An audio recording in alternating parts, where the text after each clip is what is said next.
All right, Bhumi, thank you so much for joining us today at this recording of Built by Humans podcast. We started this podcast some months ago, and what we focus on is talking about the human side of things. We all understand it takes technology, it takes a lot of things to build great technology products, they build any product, but what's often under evaluated or valued, I would say, is the human factor. It's the people, it's the team, it's the communication between the teams, it's everything that's sort of in the background. And that's what we're focusing on. I run a company called Mirigos. We are a service company in space of team augmentation. We help our clients hire talent in Latin America and Eastern Europe, and fully focusing again on finding the right fit, finding the right people for specific need of a company. That said, I'm going to turn the microphone over to you. Please introduce yourself. Tell us about you. Tell us what you do, who you are, etc. Yeah, absolutely. Thank you for having me, Zhenya. Hi everyone. I'm Bhumi. At Ridecell, where I now lead GRC IT and security teams. I have helped build teams, which blend technical skill set with a little bit of empathy and open communication. Like we were talking about, that's the core of what we do. Ridecell is a global leader in digital fleet transformation, where we provide a platform that combines intelligence, insight, orchestration, automation that helps our customers run their fleet better. And it solves complex digital fleet operation problems. By integrating real-time data, in addition to the intelligent workflows and AI, we empower our customers to run their operations more sustainably, profitably, and securely. Um, and for us, it goes beyond technology. So what we want to do here at Ridecell is empower people with information, elevate collaboration, and create a workspace where um, both innovation and human connections can thrive. So that is at a nutshell. I have after getting my engineering degrees in India and then my master's in business and technology. So combining the two worlds together at Yep. IU, I set out my journey with governance, risk, and compliance, the GRC world, where I learned a lot, where it's not just about technology that can solve a problem. Technology can empower humans, but humans and technology, they work together to solve a business problem. And that's how the two worlds get together. Absolutely. And I'm so glad you're touching on that. So before running this business, I ran engineering teams, and I often had to tell people I'm in the customer service business because this is where technology and humans, technology and business come together. Even companies I worked for, the engineering teams were internal, meaning we didn't have external customers. It was all internal customers, but the end product was external. And I was telling all my engineers, like, don't forget, you have a customer. It could be a project manager, could be a product manager, could be somebody from another team, a salesperson, whoever it is, but that's the customer. And that's a very important thing to sort of remember constantly as you're doing this. Yeah, But I have a question for you. So you sure. work in a compliance security, Mm-hmm, right? It's a mm-hmm, very heavily compliance heavy industry, and it's very procedural for good reasons, right? There's some processes that are for bad reasons. These ones are actually for good reasons. How do you combine the security first mindset, people mm-hmm, that come into engineering teams, and mm-hmm. a lot of them by nature are used to break it and then fix it, right? Move fast, break Mm-hmm. things, and then figure it out. So how do you Yeah. combine that compliance with this mindset? Yeah. So, I mean, a great question and one that I live by every single day because, again, security, it's also people oriented because people are the weak links. Like, if you think about all of the recent, famous data breaches, like you would see a little line where it says it started with humans. So, just technology, just people, just one team cannot make a company or a product secure. It is a collaboration of everybody together. So when we have new people, so there's a philosophy at Ridecell that our interview process is very different from any other company. We actually work together for 3 or 4 days with the candidates before we make a hire. decision. So it's you actually can understand the real world problems that we are facing, the procedures that we go through, the reasons why we go through things. So it's not just, hey, I'm an expert here and that's the expertise and skill set I need, and then fantastic, we'll work together. It's about how do we work together? How does Mhm. things jive with each other? Do you like us? And then it's always a two-way street. So trust, which is the core to what I do from compliance perspective, that's where it all starts. So when somebody is coming in, and I was an engineer, right? That's my Mhm. background. So I've been in a place, and funny story, the way I went into doing engineering and computer science was breaking my dad's first computer that he ever got home. So Didn't I we mean, all? been there, done that. Yeah. Having fallen through all this, and then there's also another story where why I did masters and did not, was okay with the first job that I got out of my bachelor's was the same thing. The product manager gave us engineers a list of things to do and a deadline, and I never understood why. I never understood where does it fit and what's the big picture. So I was like, I need to learn business to figure out if this person, a very great person, a great human being, is coming up with this, there has to be some logic behind it, some Right. rationale behind it. So that's when I was like, okay, let's go to business school and let's try to understand how all of it fits together. So Yeah. going back to your question, so when somebody comes in, right, and then it's again, it's a startup environment. We have to work fast, we have to run fast, we have to fail fast, we have to improve fast. So that's the philosophy. But at the same time, there are some core high risk areas where we cannot cut corners. It's the very from security first mindset, the very first thing that everybody in engineering is being told during their orientation when we meet them is, hey, treat this as if your data is on this platform. How would you like yourself, your data to be seen in the world? Where would you think it's okay? It's not. And it helps both ways from UI perspective. Hey, I am the first user. I want to Mhm. use this. How does it work? Will I use it? Or will I get bored because I have 3 more clicks to go? And then from data perspective, it's my data. What can somebody do with me? What would be the impact? When you just change that mindset, where they understand the impact to end user, not as a third person, but as a first person, they get the idea. And one thing that people don't understand about compliance is when things go wrong, the most important thing behind all of these procedures, all of these controls, all of these techniques is to help you as an engineer to go faster. It has to create value.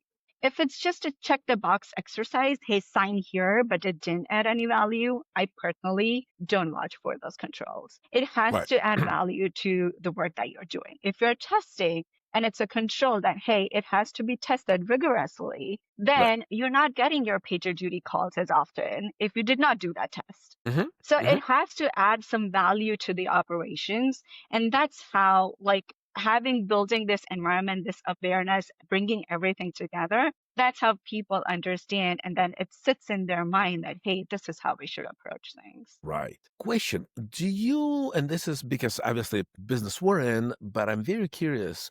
Do you have all the employees or do you use contractors? Are they all US based, local, international? Like, how does that work? Because I have some thoughts and Yeah, questions on that and just trying to sure. figure that out. Yeah. So we are global and we have offices, of course, in the Bay Area. We have offices in India. We have offices, smaller offices all around Europe. So Germany, France being the two main. We have one in Spain. So we have people spread out because, again, going back to the philosophy of, empowering our customers with the data, with better processes and working together with them as partners, we try to have some presence where our customers are. So we are a very global company. And when it comes to security, do you find, or security processes, do you find a difference in people's mentality, the employees, workers' mentality, how they approach the problem, how they, address the process, like sort of the difference between being in, let's say, Europe, India, or in the US? Mhm. So yes, there it is not more so the the cultural part of it, but it's the background and the work that you have been. So if you have somebody who has always been in startups and then Mhm. comes here, they have a different mindset. If you are in a bank, which is highly regulated Right. and with all of these controls, and then you come in, you have a different approach. So it's more so on the exposure that you have been at. If you're, again, a research scientist, then it is very different whether you are coming from, and this is more going towards not Ridecell, but the healthcare tech company that I was at before. If you are in a regulated space, it is different. But if you're a pure technology where I want to just move fast and do things and get my Right. problem solved, it's different. So it's not so much geographically or culturally, it's more on the experiences that you have collected throughout your journey. So absolutely. And this is one thing that we do all the time, right? So we talk to a client and client comes in and they go, we're early startup, we have 5 people on the team. We're looking for somebody. We're not going to offer them candidates that spend last 20 years working at a bank or Yeah. multiple banks because the environment is different. And vice versa. Somebody comes in and says, we're a 200 people company. We're looking for somebody to plug in into an existing 10 people team. We're probably not going to offer them somebody who spent last 10 years in 5 people startups Hmm. for exactly the same reason, right? The Yeah. opposite result, but same reasons. And yet we do see a difference. So we work in 2 primary regions: Eastern Okay. Europe, it was sort of Eastern Europe, and because of, unfortunately, the war and things that are happening, it became Europe because so many people have relocated. So it's Europe and Latin America. And in my past, I worked a lot with Asia, in India, just, I was a hiring manager. I ran engineering teams for 20, 30 years almost. There are cultural differences, and again, they're not. A lot of people say which one's better. Like, so people come in, what's better, Latin America or Europe? And I go, there is no answer of what's better. What do you need? And each one has its advantages and disadvantages. And let's figure out what you need. And I can tell you for your specific case, this might be better, and this may not be. And for somebody else, the answer is completely opposite. And so it's the same thing as everywhere else. Now, you just said that you see the background they're coming from, which I absolutely agree with, but you're saying cultural differences are not that much. And yet there are cultural differences between regions. Yeah, I was focusing more so on purely security mindset when I was answering Okay, that question. So I see. overall, the human side, of course, there are cultural differences. There are different ways in which people work, in which people act. But I was like really focused when I was answering that. Like if I just put the security blinders in, is there, cultural differences when it comes to pure security or compliance? So that's where, I was coming from. Got it. Got it. So going back to that, I'm actually going to start with very simple. So you said you do this 3 days, 4 days work side by side with the person. Do you see a lot of pushback from candidates on doing that, or like how do they receive that? And So yeah. we have seen a variety. Some people love it, and again, it's a very novel concept. So we spend time explaining it to them. We also tell them that, hey, if you are reaching this place where we want to work with you, we're gonna pay you for those 4 days. You are not doing this a favor. And when you come in, you are going to be part of the team. We discuss real problems that we're facing that day, what we're going to solve. So it's also coming from a fresh perspective. We do expect you to ask a lot of questions where the other team members in the room, they already have the background. You don't. Mhm. So just consider this as your first day at work. You are here to contribute. What would you do? So there are some people who don't like the idea, and that's absolutely fine. Sometimes scheduling takes a while because they are in a current role. They cannot just take Yeah, some time off that's when what I'm we thinking. ask. So we work with them and figure out, and again, the advantage of, or disadvantage, whatever you call it, of being in a startup is that flexibility is key. So we Mhm. have teams, if they really like a candidate, they'll come work over the weekend. They'll be like, oh yeah, this is what we were going to talk about next. Let's just do it now. Okay, And so there are times interesting. when we say Friday, Saturday, Sunday, we work like that. Or if there's a long weekend coming, and again, we have been lucky with people who have the same drive, the same mission, goal oriented. This is what we want to do. We want to move the world better. Let's just do it together. Yeah, it's interesting. I love hearing this. I probably want to do the same thing. I don't know, like practically if I could, but I get that. And I think you're doing one of the best tests for a future employee on how they handle it. We had an interesting situation. Well, it wasn't a situation. It was just something funny. We had a candidate. He had a scheduled interview with the client, and the client, a day before, even maybe the morning of, asked to reschedule. They had something they asked to reschedule, and fine. Yeah. It happens all the time. And they came in and they sent sometime available time slots. And all of them were in the afternoon Pacific time. So like 1, 2 p.m. This candidate was from somewhere Latin America. I can't remember where. And so they're like 4 hours ahead. Hmm. And the response was, nope, can't do it after 2 p.m. because that's after my work time. And we were like, we're done. It's not even about can we reschedule and find a different time. We probably could, but we're done. If you're not flexible to find, and we're talking about a 30, 45-minute conversation. We're not talking about working Yeah. 3 days side by side. If Yeah. you're not flexible enough in that, then we're done. Yeah. So interesting. Different people have different way to show who they are. And what you're doing, I think, is amazing. No, it has worked for us. It has also worked for candidates when they come and work and they are used to a certain structure, a certain way of doing things, and you come to the Right. startup world and you see the chaos and they're like, "Oh my God, this is too much. I can't handle it." Or, "Oh my God, Yeah. I love this. I was so bored in my previous job. When can I start?" So we have seen both sides and it helps both ways. Like they can also understand where they are in their personal life, professional life, career wise, what they want to do. Is this the right fit or not? And it helps us also where we are adding somebody to an existing team where everybody will have to work together and whether it works or not. I think Yeah. this has worked so far. One thing that I love this podcast and recordings for is I get to learn at every single one. And my brain is already thinking, how do you incorporate this? Like, how do you do this? Because I love the idea.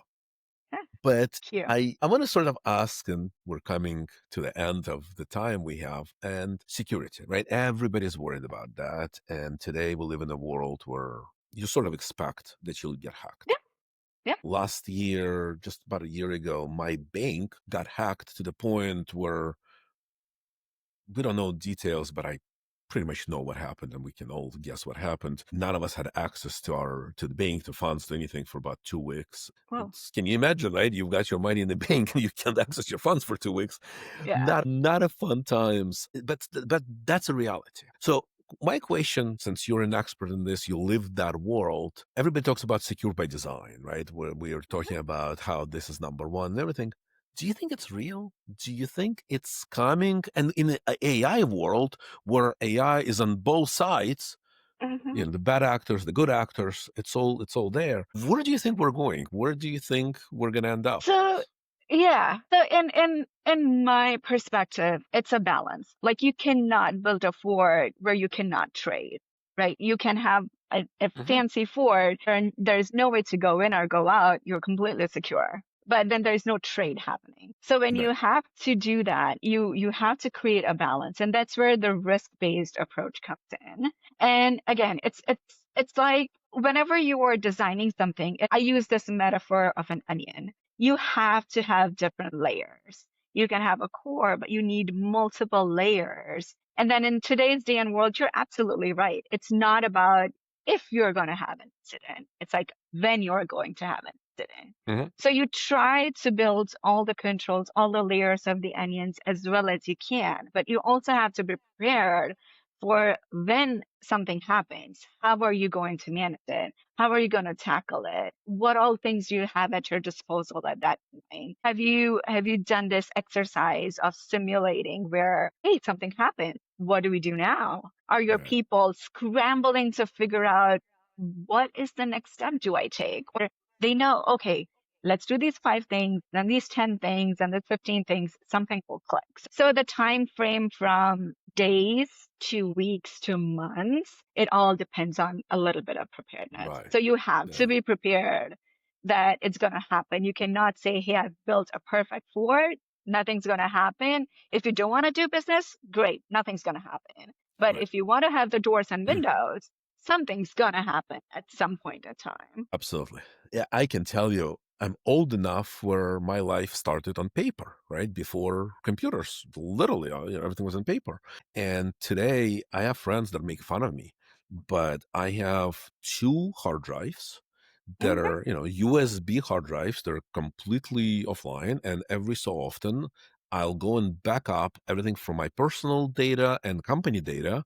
And that drive goes into a safe deposit box in the bank. And the other one comes out, comes Yeah. home. And, sometime later, same process. And, so it's everywhere, let's say about once a month, once, twice, every other month, it gets done.